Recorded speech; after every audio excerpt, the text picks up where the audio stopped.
মোরা হইলাম এক কথায় বরিশালিয়া। বরিশালিয়া মানে হগল কামি জানে।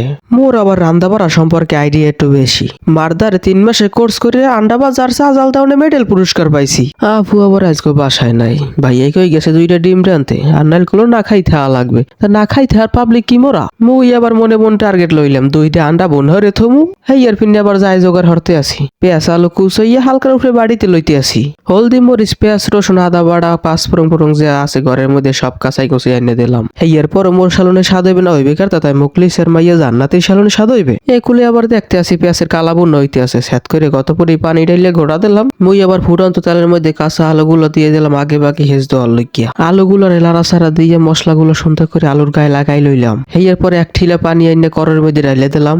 তারপরে বরিশাল থেকে আমদানি আসমুর আটকাই রেহার লইয়া যে আফরোটা ব্যবহার করা হয় সেই আফরোটা দিয়ে আমি সুন্দর করে কড়াইটা ডাইকে দিলাম। আলুগুলো সুন্দর করে হেজ দেওয়ার লইয়া দীর্ঘ 7 থেকে 8 মিনিট পর যাইয়া আমি আফরোটা উড়াই দেখতেছিলাম পরিস্থিতি কি। পরে আমি বড় একটা বইটাই দিয়ে হাতের তারায় জল লইয়া তেলালা জিবরা রাখাই দিয়া মুই গবেষণা করে বুঝতে পারলাম যে না সবকিছুই ঠিক আছে। ফুটন্ত গরম পানির সাহায্যে যে 2টা মুড়া রান্না ফ্রাই করে আগেই থই দিলাম, এই 2টা আস্তে আস্তে দিয়ে দেবো। দেওয়া হয়ে গেলেই আবার 1 কলস পানি এনে করের মধ্যে ঢালে দিতে হইবে। ডালার শেষে লড়াই ছাড়াই আবারও আফরো দিয়ে সুন্দর কাজারে আমরা 10 থেকে 15 মিনিট ডাইকে থইতে হইবে। মুই দীর্ঘ 15 মিনিট পর যাইয়ে দেখতে পাইতেছি যে আমাদের সেই ডিম ভুনা রেসিপিটি তৈরি হয়ে গেছে। সবাই একসাথে ভালো থাকবেন, আল্লাহ হাফেজ, আর সবাই মোর লাগি দোয়া করবেন। Tata bye bye.